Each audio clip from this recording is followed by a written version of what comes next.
So, hello everyone. I am Damer Adlawan from BSI TNS3A. So, our topic is data format. So, which is data format refers to the specific structure, organization, and representation of information in a way that can be processed, stored, or transmitted by computer systems. So, may iba-iba kasi tayong type ng mga kung paano nating ire-represent yung data or kung paano natin siya ipapakita or paano yung tulad ng mga images, videos. Yan. It encompasses rules, conventions, and syntax that define how data is encoded and decoded. Mm. Different types of data formats exist to accommodate various data types, ranging from text and numbers to images, audio, video, and more. So, yun nga sinabi ko, iba't ibang types ng data. The choice of a particular data format depends on the nature of data and the requirements of the systems or application.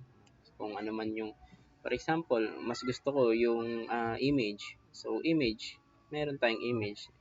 Example of data format. So, ganun din sa mga depende din sa requirements ng system or ng computer. Ayun yung format ng data na syempre ibibigay din natin. So, yun. Proceed tayo dito sa pinaka-common. Ito yung kumbaga, fundamental ay pinaka talaga start. Kumbaga yung which is data type. In computer science and programming, yun, a data type is a classification that specify which type of value a variable can hold, yan, and what operation can be perform on that value. Data types are essential for ensuring the accuracy and efficiency of a computer program. So, yun, basahin. So, meron tayo ditong iba't ibang types na kumbaga nagre-represent siya ng, for example, itong integer, nagre-represent siya sa whole number from yun, basta walang decimal place. Yun, ayun yung integer. So, from 0 to negative numbers, tsaka positive numbers. Yun. Basta wala lang decimal point. So, float naman, kabaliktaran. Ito naman yung may mga decimal point. Yan. Yan, for example, itong 3.14.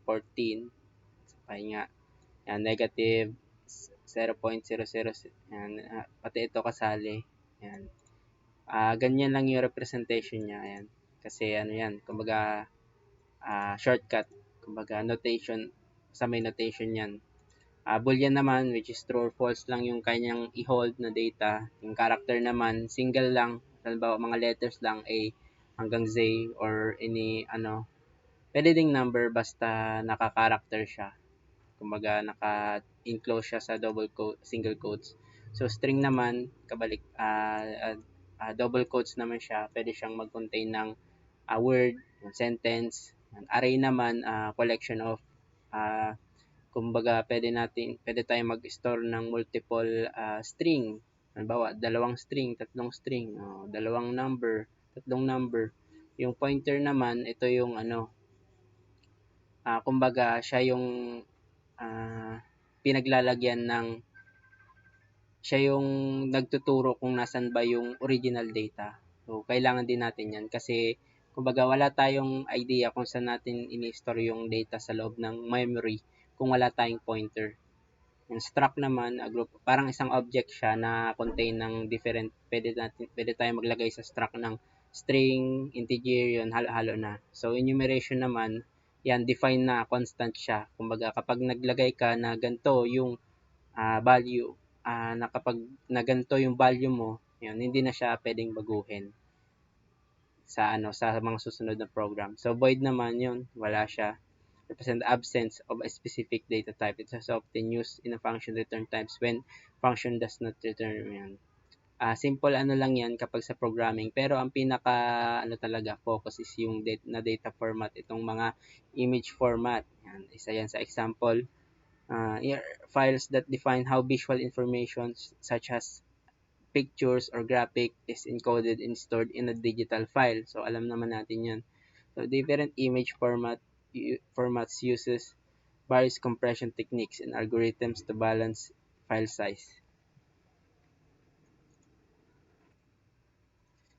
Balance file size. Uh, Image quality and other factors kasi may mga may mga halimbawa gusto mong wala yung background. So ang pinakamaganda diyan na gamitin is PNG. Kapag JPEG naman ay mga common na nakikita natin.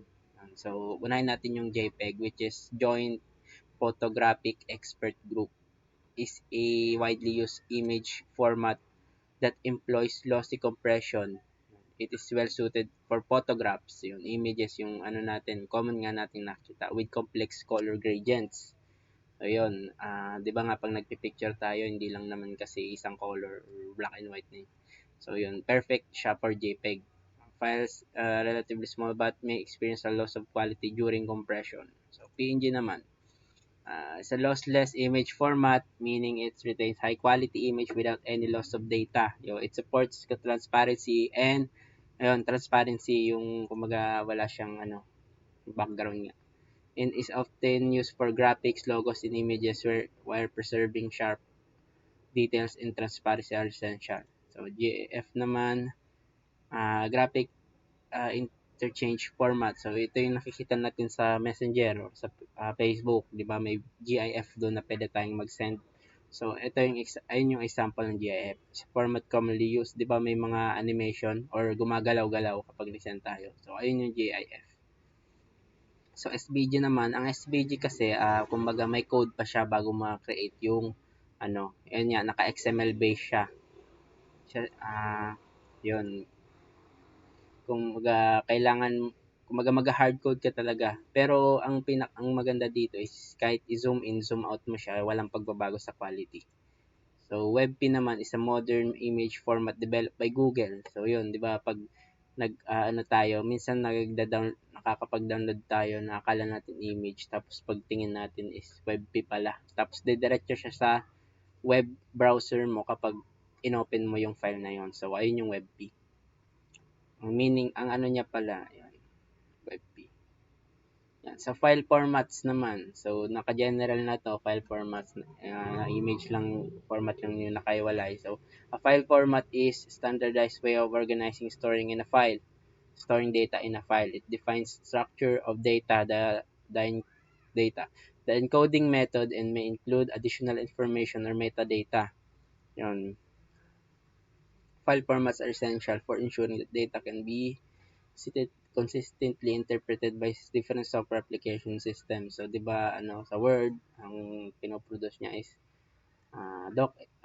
yung Docs. Kapag sa Google Docs, pwede ding save as PDF, pwede ding yan. Yung MP3 naman, MPEG audio layer 3. MP3 is a popular audio compression format that significantly reduces the size of audio files while maintaining acceptable sound quality. So, yun. It is widely used for music and other audio content.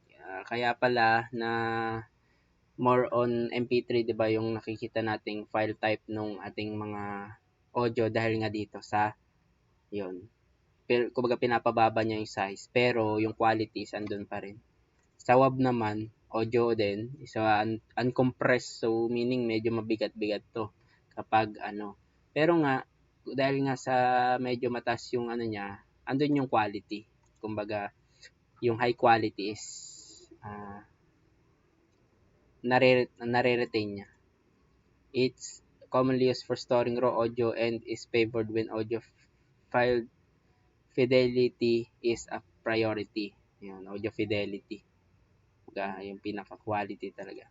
So, PDF naman, ito yung kumbaga, di ba, pag nag-Word tayo, ito yung kumbaga mas magaan. Di ba, pag pinapapasa tayo is PDF. So, kasi magaan nga siya. Hindi siya masyadong kumakain ng storage. Yun.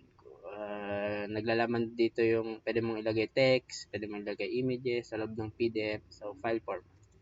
So text naman is unformatted text. So ayun nga, parang random ano siya. Tulad nito, yan, text file. Yan. Contains plain text without any styling or formatting. Text files are commonly used for storing and exchanging basic text information. So CSV naman, kumbaga itong yung sa Excel,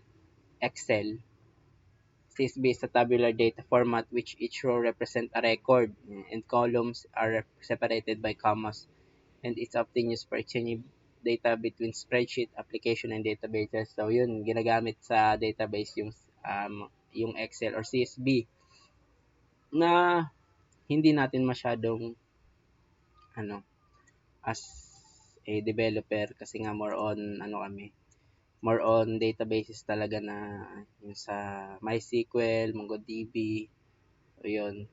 So CSV is siguro yun, pag na-expert to is yun, maganda rin siya sa database.